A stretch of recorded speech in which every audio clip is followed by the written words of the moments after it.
लिखा था कि सुनो मैं सुनाता हूँ, मैंने लिखा था कि नफरत के जाल को वो प्यार की धार से काट रहे हैं, नफरत के जाल को वो प्यार की धार से काट रहे हैं। नफरत बुरी चीज है, ये दीवारों पर पर्चा साट रहे हैं और नफरत भरी दुनिया में आकर के तो देखो राहुल जी सड़कों पर मोहब्बत बांट रहे हैं। ये तिरंगा चाहते हैं कि मोदी की विकास कब करेंगे, शिक्षा रोजगार स्वास्थ्य पे बात कब करेंगे, खाली मंदिर मस्जिद की बात नहीं करेंगे। भाजपा ने सब दे दिया, भाजपा ने जितना बेचा ना उतना खरीदा भी है। पता क्या करना है, पीडी को, सीबीआई को, अडानी को, अंबानी को, सबको खरीदा भी है। मोदी जी बिल्कुल ठीक कर रहे हैं, बम ब्लास्ट नहीं हो रहा, बलात्कार हो रहे हैं। बीएचयू के अंदर अभी 6 महीने पहले एक बेटी भाजपा के सुन बेटा, भाजपा के 3 कार्यकर्ता ने उस बेटी की इज्जत लूटी और अब बम ब्लास्ट से ज्यादा खतरनाक हमारे बेटों की इज्जत लूटना।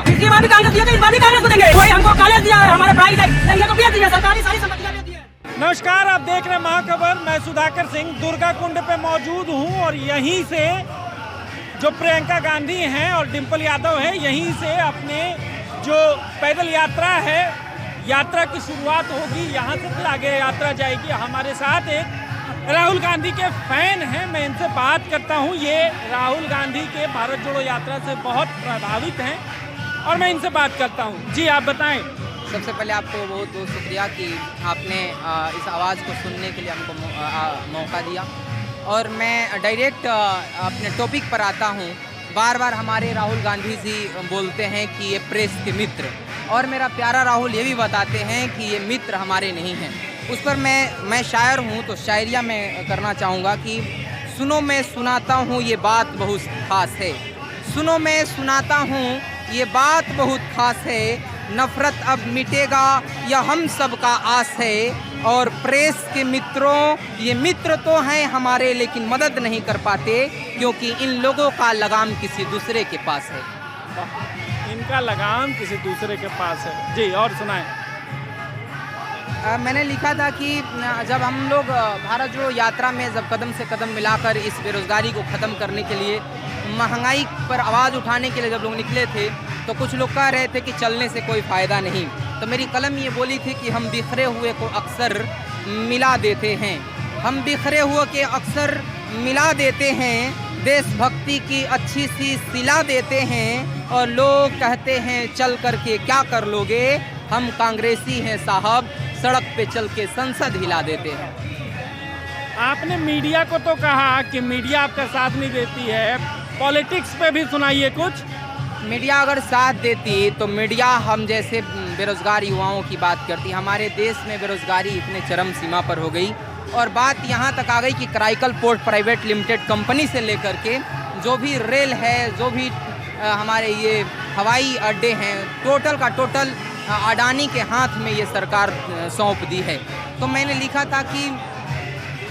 था कि सुनो मैं सुनाता हूँ, मैंने लिखा था कि नफ़रत के जाल को वो प्यार की धार से काट रहे हैं, नफ़रत के जाल को वो प्यार की धार से काट रहे हैं। नफ़रत बुरी चीज़ है, ये दीवारों पर पर्चा साट रहे हैं और नफ़रत भरी दुनिया में आकर के तो देखो राहुल जी सड़कों पर मोहब्बत बांट रहे हैं। इसी मोहब्बत के ज़रिए मेरे राहुल ने उन युवाओं को ये हौसला दे के बताया कि जैसे ही इंडिया की सरकार आती है तो ये 30 लाख नौकरियां जो खाली पड़ी हैं उसको भर दिया जाएगा और जो अग्निवीर जो 4 साल की नौकरियां हैं उसको ख़त्म करके सभी युवाओं को रोज़गार दिया जाएगा। कोई एक शेर जो आपका पसंदीदा हो आखिर में ख़त्म करिए बोल के। मेरा पसंदीदा शायरी ये है कि जहर भरी महफिल में वो अमृत घोल दिए हैं, जहर भरी महफिल में वो अमृत घोल दिए हैं, झूठेरों के सामने वो सच्चाई बोल दिए हैं और राहुल जी की हक्कानियत आकर के तो देखो लोगों, वो नफ़रत के बाज़ार में मोहब्बत की दुकान खोल दी है। क्या बात। अब मुझे ये बताइए कि आज प्रियंका गांधी आ रही हैं, डिंपल यादव आ रही हैं, उनके आने से क्या फ़र्क पड़ेगा बनारस पे?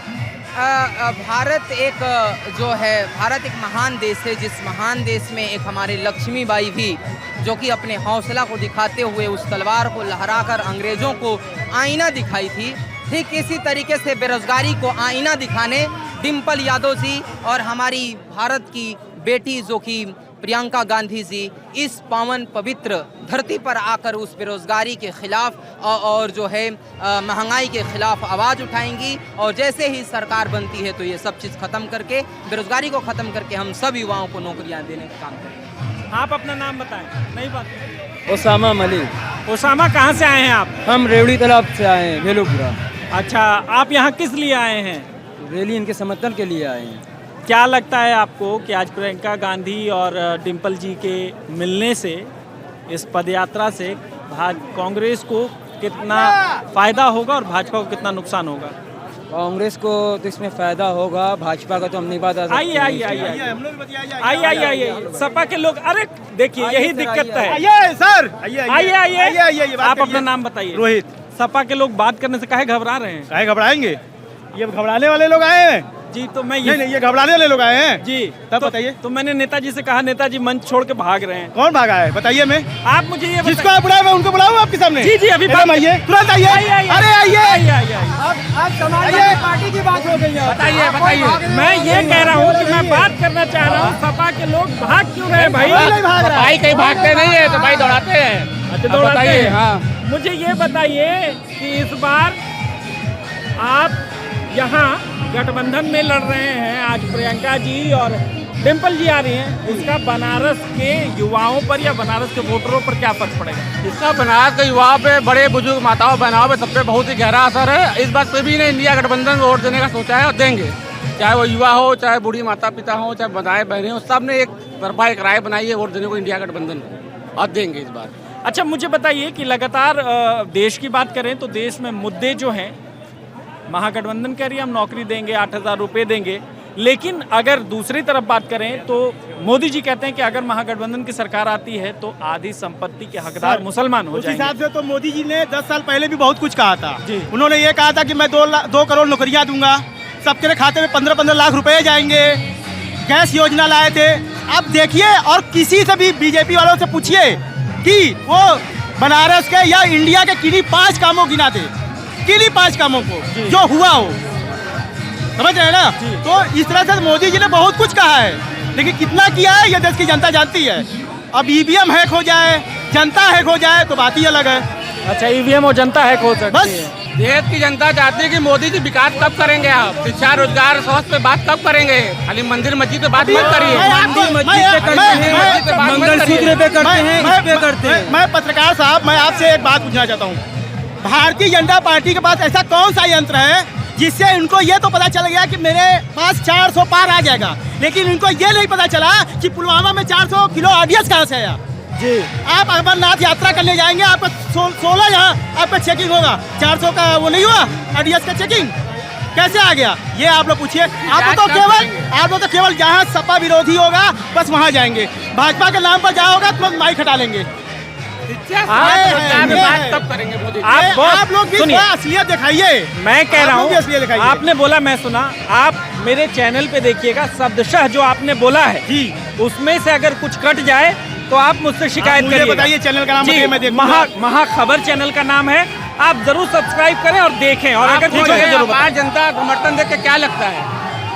वो तो जब वोट होगा 4 तारीख को पता चलेगा। ठीक है। होगा जी। और इतना ही नहीं, यहाँ के प्रधानमंत्री इतने घबराए हुए हैं कि ये छोटा सा उनके लिए तो होगा, इतना नाम, बड़ा नाम है ना मोदी जी, देश के प्रधानमंत्री हैं। इसीलिए इस रैली से ही नहीं, बहुत सी रैलियों से लड़ गए, चाहे वो चाहे वो फूलपुर का रैली हो, चाहे कहीं का भी हो। अगर ये इस रैली को हम लोगों का था लौरा मलदैया पर समाप्त होने के लिए, क्यों उन्होंने शहर में नहीं आने दिया? हम लोगों को क्यों नहीं आने दिया? प्रशासन व्यवस्था, अरे तो उनके लिए प्रशासन व्यवस्था नहीं है, उनके लिए प्रशासन व्यवस्था नहीं है। आप ये बताइए, आप यहाँ पर घुमाइए, चुनाव में आचार संहिता चलता है ना, आचार संहिता के धज्जी उड़ाए हैं, देखे हैं? अगर कहिए ना, चुनाव आयोग तो सुन ही रहा है। सुनना, बहरा है, चुनाव आयोग बहरा हो गया। वो जो लोग कहते हैं ना कि भाजपा ने सब बेच दिया, भाजपा ने जितना बेचा ना उतना खरीदा भी है। पता क्या क्या खरीदा है? ईडी को, सीबीआई को, अडानी को, अंबानी को, ये सबको खरीदे भी तो है। तो मोदी जी तो कहते हैं कि विपक्ष भ्रष्टाचारी है, इसलिए विपक्ष तो चोर है जी। आपने क्या है? मोदी जी कह रहे हैं। नहीं तो वो तो कुल कहवे करेंगे, तभी ना अडानी और अंबानी को सब बेच रहे हैं। लोगों की गठबंधन, उनको गठबंधन दिखाई देती है। 28 लोगों की गठबंधन, उनको गठबंधन में 42 लोगों की गठबंधन, उनको गठबंधन नहीं दिखाई देती है। और यहाँ आप भ्रष्टाचार की बात करते हैं, पूरे हिंदुस्तान में इतना भ्रष्ट प्रधानमंत्री जान लीजिए, जितना भ्रष्ट आज लोग कहते हैं कि कांग्रेस ने 70 साल में क्या किया। 70 साल में उन्होंने एक पोलियो का इंजेक्शन लाया, एक बीसीजी का टीका लाया। जिस स्कूल में आज के नेता पढ़ पढ़ के चोरी चमारी कर रहे हैं वो कांग्रेस का बनाया हुआ है। तो कांग्रेस ने किया है कि नहीं किया है? जिस अस्पताल में पैदा हुए हैं उस कांग्रेस ने बनाया है जी। तो मोदी जी ने टीका तो लगवाया ही, टीका लगवाया, हार्ट अटैक आ जा रहा है, कोविड लगवा रहे हैं जी, कोविड चंदा चोर है। सबको बोलने दीजिए। टीका लगवाए हैं लेकिन यहाँ फोटो नहीं लगवाए हैं। चवन्नी साहब का टीका लगा हुआ है, ये कांग्रेस नहीं लगवाया है। प्रधानमंत्री अपना पोस्टर नहीं लगवाए। हम कह रहे हैं कि मोदी जी कह रहे हैं कि देश सुरक्षित हाथों में है, अब कोई बम ब्लास्ट नहीं होता, अब कोई आतंकवादी घटनाएं नहीं होती। आपका क्या कहना है? बिल्कुल अरे सुनो यार, मोदी जी बिल्कुल ठीक कह रहे हैं। बम ब्लास्ट नहीं हो रहे, बलात्कार हो रहे हैं। BHU के अंदर अभी 6 महीने पहले एक बेटी को भाजपा के, सुन लो बेटा, भाजपा के 3 कार्यकर्ता ने उस बेटी की इज्जत लूटी। और अब बम ब्लास्ट से ज्यादा खतरनाक है माँ बेटियों की इज्जत लूटना। और देश के प्रधानमंत्री ने, उनका कार्य क्षेत्र है सोशल मीडिया पर, फेसबुक पर, व्हाट्सएप पर, इंस्टाग्राम पर, किसी अखबार में शौक संदेह नहीं कहा, अफसोस नहीं जताया। इसका मतलब मोदी जी चाहते हैं यहाँ बेटियों की इज्जत लूटती रहे। अरे बम ब्लास्ट तो बाद में देखा जाएगा, पहले माँ बहनों की इज्जत और आबरू की हिफाजत होनी चाहिए। सन 2017 में BHU के अंदर बेटियों के साथ छेड़खानी हुई थी। वो बेटी धरना दे रही थी सड़क पर, यहाँ का जो बीसी था KC त्रिपाठी, उसने उन पर लाठी बरसाई। अगले दिन जब वो रास्ता जाम करने बैठी तो देश का प्रधानमंत्री और मुख्यमंत्री ने रास्ता बदल दिया था, उनकी खैर खबर नहीं ली। और जिस बीसी ने देश की बेटियों पर लाठी चार्ज कराई थी KC त्रिपाठी ने, आज उसको सम्मान समारोह का जिम्मेदारी महिलाओं की दी है, जो परसों भाजपा ने गुजरात के अंदर किया है। महिलाओं का सम्मान आप कहते हैं बम ब्लास्ट? अरे बम ब्लास्ट तो हम रोकने वाले हैं। हमारे ही घर के जवान बेटे सरहदों पर सुरक्षा का इंतजाम करते हैं। तो ये गाजीपुर के लोग, बनारस के लोग, पूरे देश के लोग ही तो वहाँ दुश्मन का मुकाबला करते हैं। तुम कौन है रोकने वाले? तुमने तो पुलवामा में 42 जवानों को शहीद करा दिया और आज तक ये नहीं बताया 300 किलो RDX कहाँ से आई। तुम्हारे टाइम में सबसे ज्यादा बम ब्लास्ट होते हैं। आप हिंदू मुसलमान में बांटने का काम करते हैं, आप गीता कुरान में बांटने का काम करते हैं, आज छोटे को बड़े से बांटने का काम करते हैं। अब ये जवान और नौजवान जो तुम्हारे चक्कर में आने वाले। आपका नाम क्या है? नजाकत अली। नजाकत अली। तो फिर ये कह देंगे कि मुसलमान बोल रहा था, कोई हिंदू थोड़ी बोल रहा है। हिंदू से पूछ लो, ये हिंदू आप बताइए। ये कुछ नहीं है, ऐसा कुछ नहीं है। मुसलमान ऐसा कुछ नहीं। सर सुनिए बाबूजी, ना हम हिंदू हैं ना हम ये मुसलमान हैं, हम पहले भारतीय हैं, ठीक है। और धर्म हम लोग का अपना अपना सबका सही है।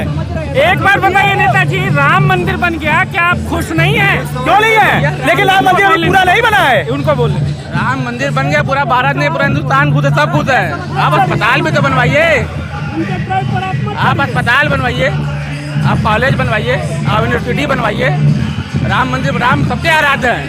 राम हिंदू के भी आराध्य है, मुसलमान के भी आराध्य है, वो भी राम को पूजते हैं, ऐसा नहीं है। हमारी संस्कृति हिंदू जमुना संस्कृति मिली जुली संस्कृति है। आप अस्पताल भी तो बनवाइए। आप विकास की बात नहीं करते हैं, आप राम मस्जिद और मंदिर की बात करते हैं। आप ये देख लीजिए, राम मंदिर आप रोजगार महंगाई मानते हैं कि बहुत है? क्यों नहीं मानते? सिलेंडर 1100 रुपया हो गया, 1100 रुपया हो गया, पेट्रोल 100 रुपया हो गया। अब बताइए, आपको नहीं पता है? आप भी तो प्रधानमंत्री जी के, आप भी तो एक नागरिक है, आप भी तो यूज करते होंगे। आप देखे होंगे प्रधानमंत्री जी के, आपको सिलेंडर महंगा लगता है कि नहीं लगता है? ये भी वही मिलता है। आप देखे होंगे प्रधानमंत्री जी के भाषण में एक भी न बेरोजगार बच्चों के बारे में बात होता है, न महंगाई के बारे में बात है। बस वो केवल कांग्रेस को, सपा को गाली देने का काम करते हैं। बस उनके पास और कुछ कहने के लिए नहीं है। 10 साल का विकास 370 हटाए, 370 में किसको फायदा हुआ बताए? कोई जनता हो, अडानी अंबानी ने जमीन लिया है ना, कोई और जमीन दिया गया है? किसी भी बता दे, किसी भी बनारस के, किसी भी यूपी, किसी को जमीन दिया जाए 370 से किसको फायदा है? भारत की जनता को फायदा हुआ है आज तक किसी 370 से? तो वो 370 और राम मंदिर, इसी पे तो वोट मांग रहे हैं। अरे तो उनका यही है, धर्म के नाम पर वोट लेना है और कोई रोजगार का देना ही नहीं है। एक पुलिस की वैकेंसी निकाले, वो भी धांधली करा दी है, नहीं करा पाए पूरा। आज पेपर करा रहे हो, आप बताइए कैसी प्रशासन है आपका है कि पेपर लीक हो जा रहा है? बताइए कौन सा प्रशासन आप कर रहे हैं कि हम प्रशासन बहुत टाइट है, हम गुंडा हटा रहे हैं, इसको सबको जेल में डाले हैं, तो कैसे पेपर लीक हो रहा है? तो पेपर लीक पे कानून ला तो रहे हैं। अरे आज 7 साल से है ना, यहाँ पर मान लिया केंद्र बनाई है, यूपी में 7 साल से है, 7 साल में कौन सा कानून लाया कि 7 साल साल में एक बार वैकेंसी निकाल रहा है, वो भी पेपर लीक हो जा रहा है। 7 साल में कौन से कानून लाए कि पेपर लीक हो गया, ये बताइए हमको। आप क्या करते हैं? हम बीटेक किए, हम ग्रेजुएशन करके हम तैयारी कर रहे हैं। बेरोजगार है। बेरोजगार है। वोट किसको दिए थे पिछले बार? पिछली बार भी कांग्रेस दिए थे, इस बार भी कांग्रेस को देंगे, क्योंकि कांग्रेस हमारा देश है, देश को चला रहा है। वही हमको कॉलेज दिया है, हमारे पढ़ाई लिखाई ये तो बेच दी है, सरकारी सारी संपत्तियां बेच दी है। कोई बता दे सरकार की जगह कोई प्राइवेट है, सब आप वो करेंगे तो फिर सरकारी होगा। हम रोजगार का कंपनी में हमको नौकरियां मिलेंगी, ये तो कंपनियों को बेच दिए, कंपनियों को सब खत्म कर दिए। सेल को बेच दिए, बेल को बेच दिए, कोई कंपनी बताइए जो बचा है। आप अपने नाम बताएं। शिवेंद्र मिश्रा। मिश्रा जी, क्या लगता है कि इस रैली से, इस पद यात्रा से कांग्रेस को कोई फायदा होगा? बिल्कुल फायदा होगा। ये जन सैलाब बता रहा है, जिस बार इंडिया गठबंधन की सरकार बनने जा रही है। तो मोदी जी कह रहे हैं 400 पार, आप कह रहे हैं कि इंडिया गठबंधन की सरकार बनेगी। देखिए, उनका बड़बोलापन है। उनके मंत्री लोग कहते हैं 4000 के पार। उनका मानसिक संतुलन काम नहीं कर रहा है। मैं आपको बता देना चाहता हूँ, इसी काशी में 2014 में जब चुनाव लड़े थे, उन्होंने कहा था कि माँ गंगा ने हमें बुलाया है। फिर 2019 में चुनाव लड़े तो मैं कहा मैं गंगा का बेटा हूँ। इस बार जब चुनाव लड़ रहे हैं तो बोला कि माँ गंगा ने मुझे गोद ले लिया। बताते हुए काफी दुख हो रहा है। उसी माँ गंगा की गोद में टेंट सिटी खुलवा करके वो उनके साथ व्यापार करने का काम करते हैं। कैसी माँ गंगा, जब अपने माँ का नहीं हुआ, काशी के लोगों का कैसे हो सकता है? सवाल यह भी उठता है, वो कहते हैं कि मैं काशी में विकास की धारा बहा दूँ। मैं आपको चैलेंज देकर कहना चाहता हूँ, किसी भी भाजपा नेता से पूछ लीजिएगा कि अगर विकास के मामले में काशी 1 नंबर पे है तो टॉप 15 में भी हमारा बनारस का नाम नहीं आता है। ये भारतीय जनता पार्टी का सर्वे मैं बताना चाहता हूँ। और दुर्भाग्य है हम काशी वासियों का, इस बार इंडिया गठबंधन में उत्तर प्रदेश के प्रदेश अध्यक्ष माननीय अजय राज के नेतृत्व में हम लोग वो अजय राज सांसद नहीं बन रहे, यहाँ का हर एक लोग यहाँ का सांसद बनने जा रहे हैं। आप कह रहे हैं कि आप, देश का दुर्भाग्य है कि मोदी जी यहाँ से चुनते हैं। मुझे तो लगता है कि आप दुनिया, भारत के सब संसदीय क्षेत्र सांसद चुनते हैं। बनारस एकलौता ऐसा जगह है जो अपने सीधे प्रधानमंत्री को चुनता है। आप कह रहे हैं दुर्भाग्य है। मैं बह रही थी अमन की गंगा बहने देते, मत फैलाओ देश में दंगा रहने देते, लाल हरे रंग मैंने बांटा मुझको, मेरे छत पे एक तिरंगा रहने देते। मैं बता देना चाहता हूँ, अगर वो देश में सत्ता करने के लिए अगर काम करते हैं तो हिंदू मुसलमान का बंटवारा करते हैं। मैं आपको बता देना चाहता हूँ, भारत एक गुलदस्ता का तरह है, जहाँ पर एक गुलदस्ता में सभी प्रकार का अगर फूल रख दिया जाए तो गुलदस्ता बन जाता है। यहाँ पे हिंदू, मुस्लिम, सिख, ईसाई, जैन, धर्म, पारसी, इसने सबने मिलकर इस देश को बनाया है। बताइए, मैं आपसे पूछना चाहता हूँ, आप इस मीडिया वाले हैं, उन किसानों का क्या दोष है जो अपने हक अधिकार के लिए गाजीपुर बॉर्डर पर आंदोलन किया और 800 किसान मारे गए? इनका कौन सा गुनाह रहा? मैं आपसे पूछना चाहता हूँ, उन ड्राइवरों का क्या सा गुनाह रहा कि आप कानून लाते हो फिर वापस कर लेते हो? भारत के सबसे डरपोक प्रधानमंत्री मैं कहना चाहता हूँ, जिस देश के प्रधानमंत्री को अपने ही देश में डर लगे और कहे कि मेरी जान को खतरा है, इससे बड़ा डरपोक क्या हो सकता है भाई? दुनिया में मेरी भारत का साथ गिरा है। एक इंदिरा गांधी आयरन लेडी थी, सरदार वल्लभ भाई पटेल जी थे, तमाम ऐसे लीडरशिप में बता दूं कि इनके सामने बौना साबित नजर आते हैं। आपने अपना नाम क्या बताया? जी, शिवेंद्र मिश्रा। शिवेंद्र मिश्रा, ये हमारे साथ शिवेंद्र मिश्रा थे। बंद कर रहा हूँ, बस हो गया, चलो कट कर दो।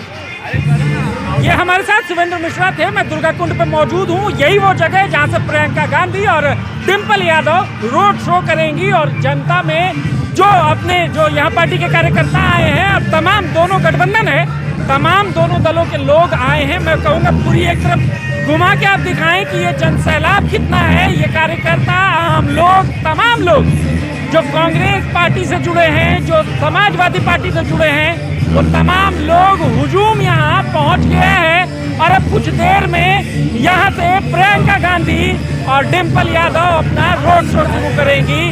आप बने रहे महाखबर के साथ। मैं सुधाकर सिंह, धन्यवाद।